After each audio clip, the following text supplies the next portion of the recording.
اللهم صل وسلم وبارك على سيدنا محمد وعلى اله واصحابه اجمعين. ازيكم حبايب قلبي، عاملين ايه؟ يا رب دايما تكونوا بخير، تكونوا في احسن حال. هعمل معاكم بقى كايزر حلو جدا بعجينه خفيفه جدا وهشه. هيعجب ولادي جدا.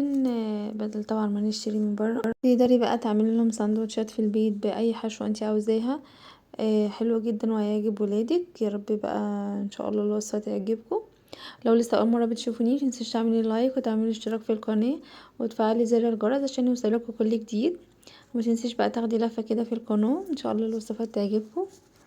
بس بقى ما شاء الله تقدري تحطي عليه من فوق سمسم، تحطي حبه البركه زي ما انت عاوزه. بصوا عجينه ما شاء الله خفيفه جدا وحلوه جدا وطعمه جميل. تعالوا بقى نشوف الوصفه معايا. هنا انا كنت برضو عملته، وبعد ما عملته برجر وعملت بيض وحطيت عليه شرايح طماطم وكاتشب ومايونيز وفلفل وكده، وكانت حلوه جدا. ان شاء الله الوصفه تعجبكم. يلا نسمي الله. معايا هنا نص كيلو دقيق ومعلقه كبيره خميره فوريه ومعلقتين لبن بودر ومعلقتين سكر وبيضايه ورشه ملح وربع كوبايه زيت وكوبايه ميه للعجن. تمام. هنا اول حاجه معايا هجيب نص كوبايه ميه. هنحط نص في الاول بس تكون ميه دافيه عشان خاطر الخميره ما تكونش سخنه، تكون ميه دافيه. واحط عليها معلقه الخميره الفوريه الكبيره وعلى معلقتين السكر واقلبهم كويس. اهم حاجه في الاول احنا بنعمل تيست في الاول كده للخميره، بنشوفها شغاله معانا ولا لا، عشان خساره ما نجيبش خميره بايظه ومتكونش شغاله هتبوظ لنا العجين خالص، فخساره يعني. في الاول بنعمل تيست لانها بتعمل فقاعات كده يبقى تمام الخميره بتاعتنا شغاله كويسه. بس هحط بقى عليها البيض واحط عليها ربع كوباية زيت. تمام. واحط برضو عليها معلقة صغيرة خل علشان خاطر زفرت البيض. وهقلبهم بقى كويس مع بعضيهم. هنا دي كانت معلقة خل صغيرة. وهقلبهم بقى مع بعضيهم وبعد كده هنزل بقى معايا بالدقيق بتاعي.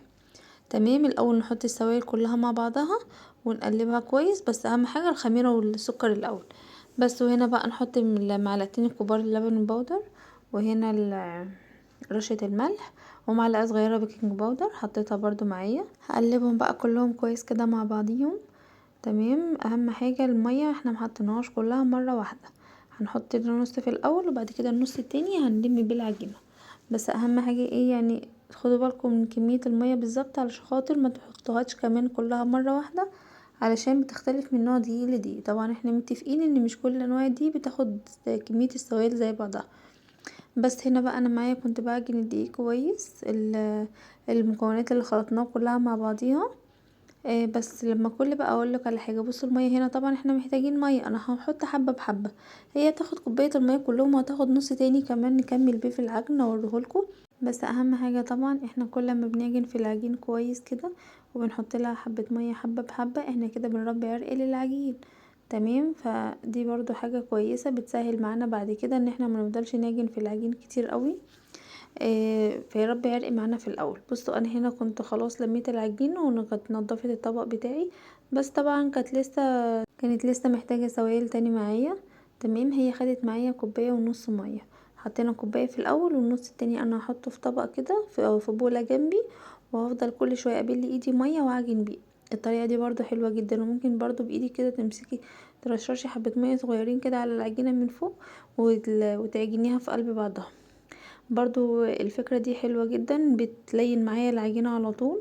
واهم حاجة بقى وانتي بتعجني يعني كل 5 دقايق كده او كل 3 4 دقايق ريحي ايدك دقيقتين كده وكملي عجن في العجينة.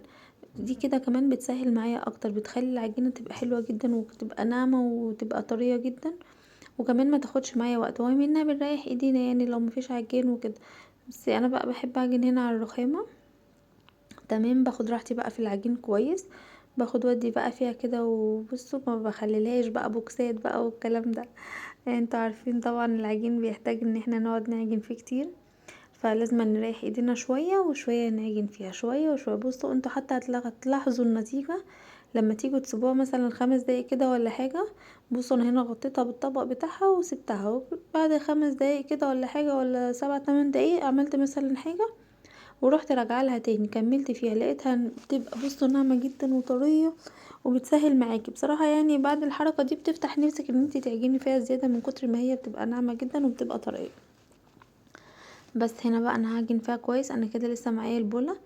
تمام. هفضل برضو هي محتاجة برضو شوية سوائل تاني. العجينة في الاخر بتبقى طرية جدا يا جماعة، ولا بتلزق ولا حاجة، بس بيبقى ملمسها ناعم جدا وطري جدا. بصوا ما شاء الله العجينة بتربي عرق على طول، علشان خاطر انا بريحها شوية وبحط بعجن فيها شوية واريحها شوية. الطريقة دي بتسهل معاكي. بصوا ما شاء الله كانت طرية جدا، بس كانت برضو محتاجة شوية سوائل تاني. الحركة برضو بتاعت المية ان احنا بنسقسقها بس كده، حاجة بسيطة دي برضو كويسة جدا.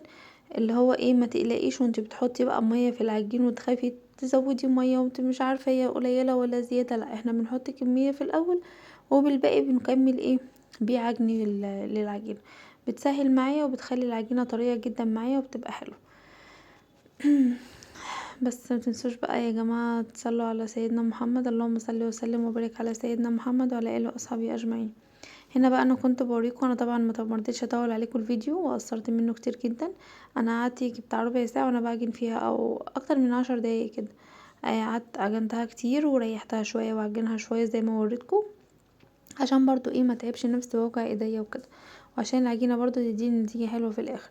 بس هنا بقى انا غطيتها، دهنت طبق زيت ودهنت على وشها زيت وغطيتها، سبتها خمرت. قعدت اقل من ساعه لان احنا طبعا الجو حر حطيتها في الفرن او في مكان دافي كده، وغطيتها وسبتها خمرت على طول.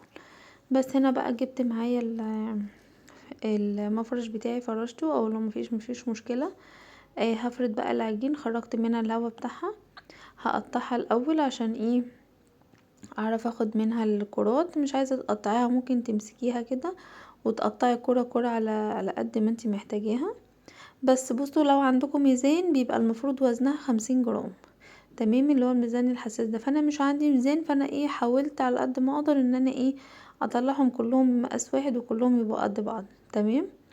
وبس هنا بقى انا بقطع بقى العجينه، بفردها الاول وبعد كده بلمها تاني في قلب بعضيها، بعملها كرة وبقفلها من تحت كويس، تمام، عشان برضو تديني الشكل كويس. هنا معايا صاج مدهون دهنة زيت، هحط عليه الكرة بتاعتي. بص هضغط عليها ضغطة بسيطة، يعني انا بضغط مش بضغط قوي يعني يا جماعة، عشان ما تفكرش ان انا بدوس عليها جامد، ده انا بقى بعمل من على الفوق كده بالراحة جدا، تمام، اللي هو بحاول افردها بس شوية.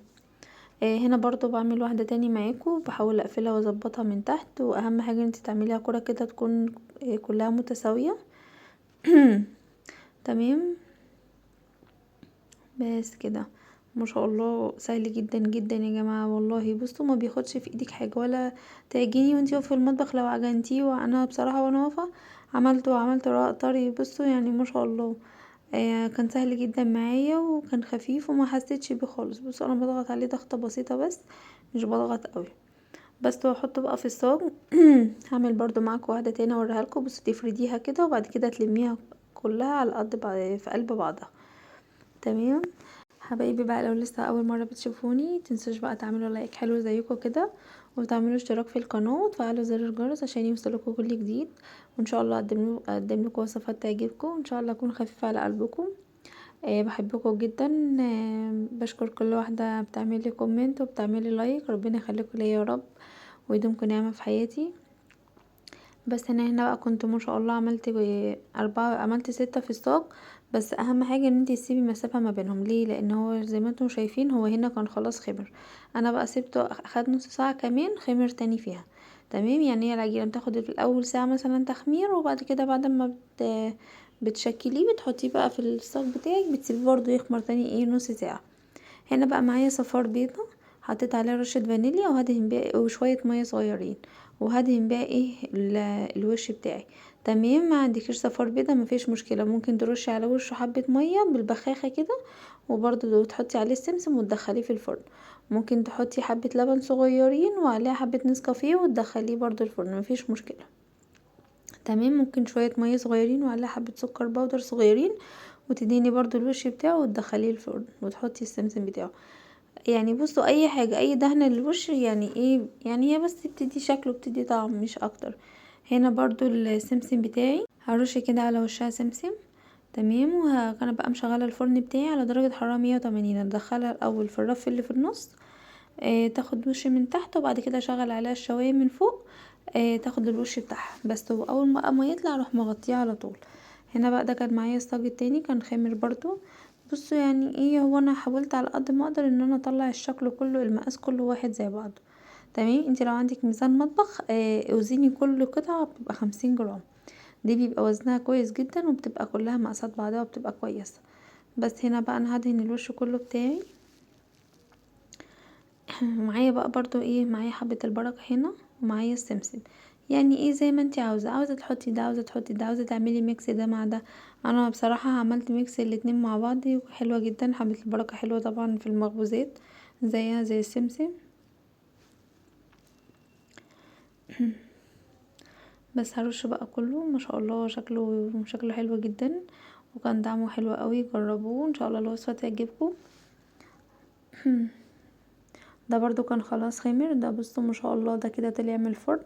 ما خدش معايا بتاع تلت ساعة في الفرن، يعني ما كملش. غطيته اول ما يطلع من الفرن على طول. اهم حاجة تغطيه بفوطة وتسيبيه شوية بتاع 5 دقايق كده او 10 دقايق. السخونية بتاعته هتخليه يطرى وهتخليه يفضل طري معاكي، انما لو سبتيه كده متهوي هينشف معاكي على طول. تمام، هنا بقى بصوا كان ما شاء الله دي كانت الكمية كلها.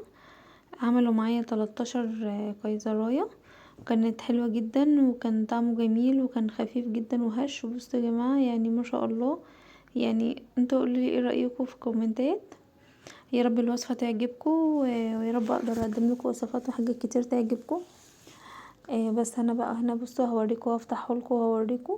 تقدروا بقى تحشوا الحشوات زي ما انتوا عاوزين، يعني اي حاجة، برجر، جبن، اي حاجة اللي انتوا عاوزينه تقدروا تحشوها. بصوا ما شاء الله كان هش جدا وكان خفيف وكان طعمه جميل. وممكن تستغني عن البيض، ممكن تحطي لبن بدل المية، ممكن بلاش لبن بودر لو ما عندكيش مفيش مشكلة. ممكن بلاش ولا لبن ولا لا ولا بيض ولا حاجة خالص. ممكن تعملي بالمية وبالمكونات الباقية بتاعته بس. يعني بصي ما تقفيش على حاجة، ما عندكيش لبن ما عندكيش بيض مفيش مشكلة، دي كلها اضافات زيادة بس بتدي اطعمة زيادة بس. وهنا بقى كان ما شاء الله انا بقى على طول رحنا عملنا برجر وعملت بيض. ابقى انزل لكم برضو طريقة البرجر. وحطيت طماطم وكاتشب ومايونيز وعملنا بقى سندوتشات وتعشينا بيها وعجب الولاد جدا. يا رب الوصفة تعجبكم وما تنسونيش بقى بدعوة حلوة زيكم كده. والسلام عليكم ورحمة الله وبركاته.